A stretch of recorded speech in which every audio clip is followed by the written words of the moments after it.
guys, kembali lagi dengan saya Andiko Dwi Prayoga. Di sini saya akan menjelaskan tentang perkembangan komputer dari awal mulanya tercipta hingga sekarang berada. Komputer adalah alat yang dipakai untuk mengolah data menurut prosedur yang telah dirumuskan. Terdahulu komputer ukurannya sangat besar, bisa menghabiskan satu ruangan penuh. Karena zaman semakin maju, komputer semakin minimalis dan praktis.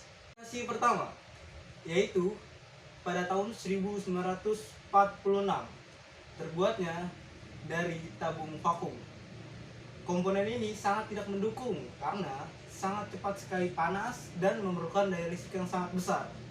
Komputer ini diciptakan oleh George Presper Exkert dan John Mauchly di Universitas of Pennsylvania.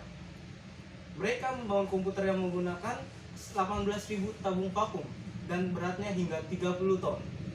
Komponennya terdiri dari 75.000 relay dan saklar, 18.000 tabung vakum. Listriknya yaitu sebesar 140 kW dan membutuhkan dana 1 juta dolar. Sistem bahasa yang digunakan adalah menggunakan bahasa mesin.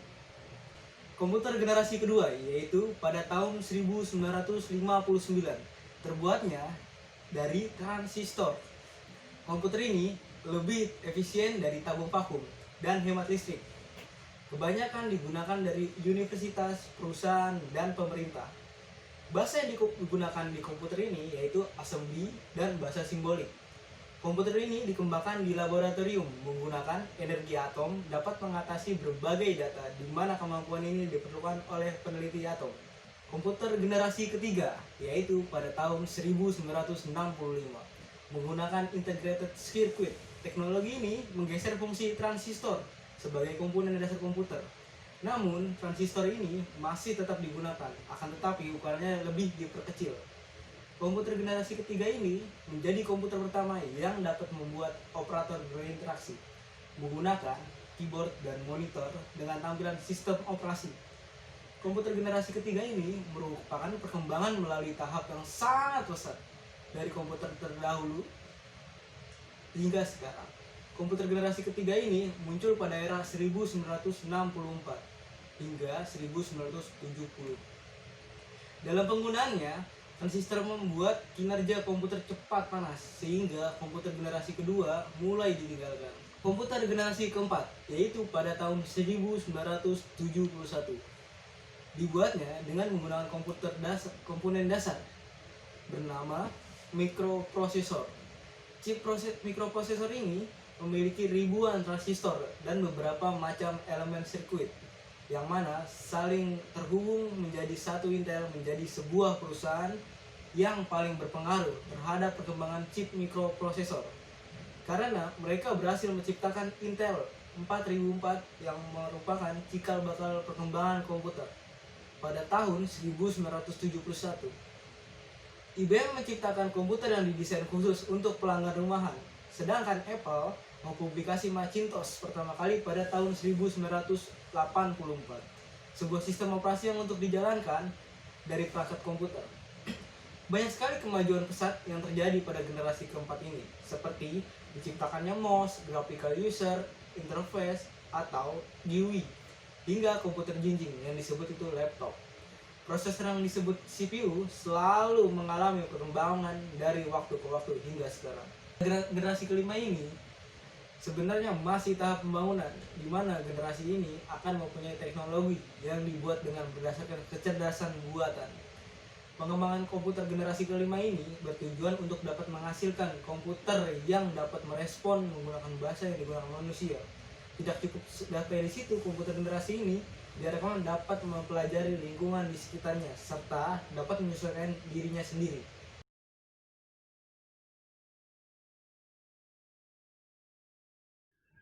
Komponen-komponen yang terdapat dalam CPU.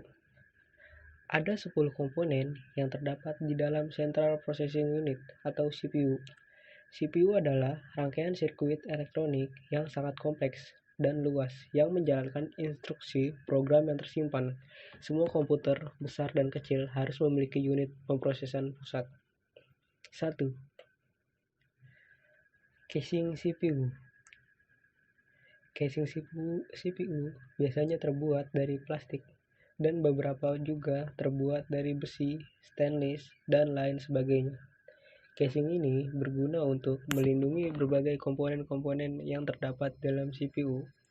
Tentunya untuk lebih melindungi dari debu, panas, air, atau hal-hal lain yang dikhawatirkan akan mengganggu kinerja CPU itu sendiri.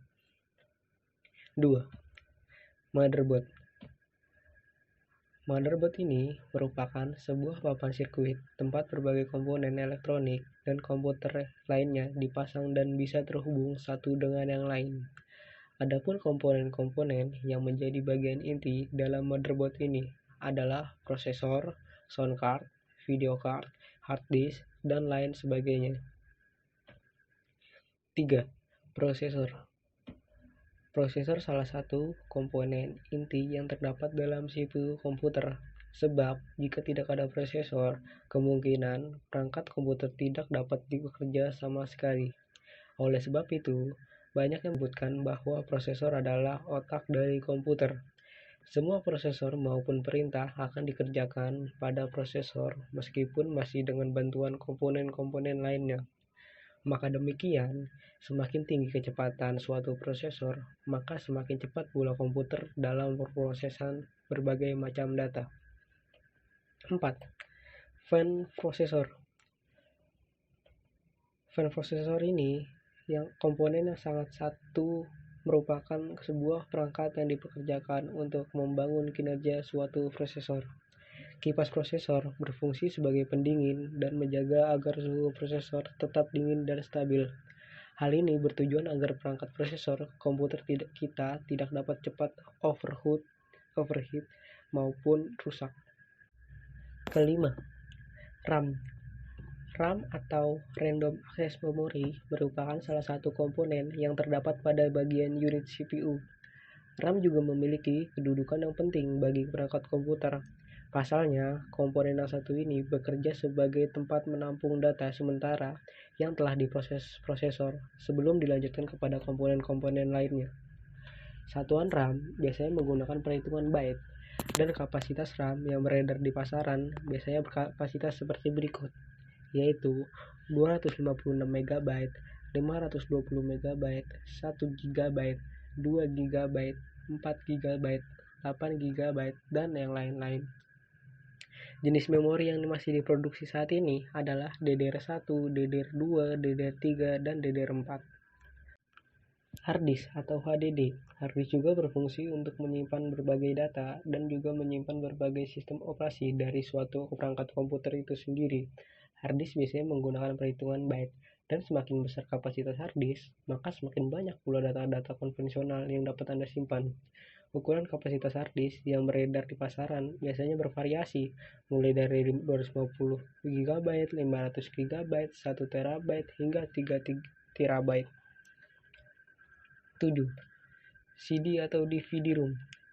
CD atau DVD ROM atau juga disebut dengan optical disk drive ini adalah piranti yang dapat digunakan untuk menulis dan membaca kaset atau kepingan CD atau DVD.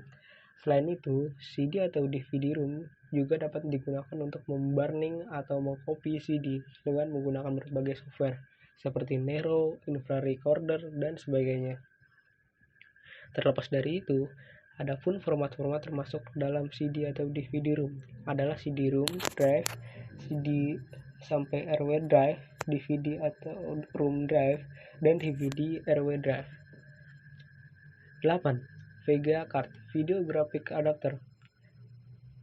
VGA atau Video Graphic Adapter merupakan salah satu komponen yang dirasa sangat penting untuk sebuah perangkat komputer, sebab komponen yang satu ini berfungsi sebagai pengolah data grafis sebelum ditampilkan ke monitor. Tanpa VGA, maka layar komputer bisa dipastikan tidak menampilkan apa-apa alias blank. 9.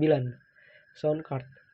Piranti yang satu ini lebih berfungsi sebagai pengolah audio untuk perangkat komputer Anda.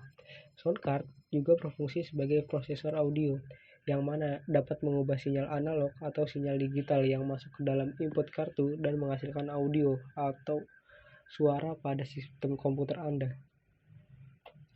10. Power supply. Komponen terakhir yang kita akan bahas ini adalah power supply, merupakan bagian dari sistem komputer dan unit CPU yang berfungsi sebagai pembangkit daya, sumber daya listrik pada setiap komponen komputer.